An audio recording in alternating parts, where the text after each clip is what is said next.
Així està la maqueta del projecte de Na Jordana 2012. És una falla dedicada a Leonardo. És un projecte de Jordi Ballester i Manolo García, i així en el taller de Manolo García és on se va a realitzar i on s'està fent ja de fet la falla. Les escenes de la falla van al voltant de les màquines de Leonardo, que Leonardo va inventar, i s'han fet unes reproduccions, i aquestes màquines formaran part de les escenes que estan actualitzades per tal de que tinguen interès per al públic que pugui entrar a veure la falla.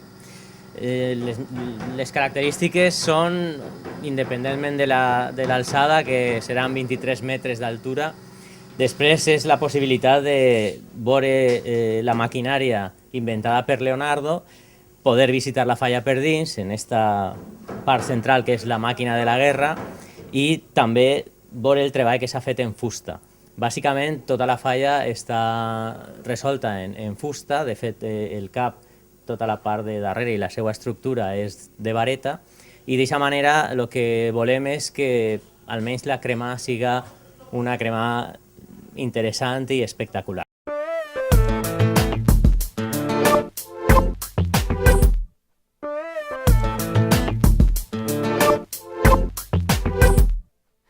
When everything is going wrong and you can't see the point of going on, nothing in life is set in stone. There's nothing that can be turned around. Nobody wants to feel alone. Everybody wants to love someone. Out of the tree go pick a plum. Why can't we all just get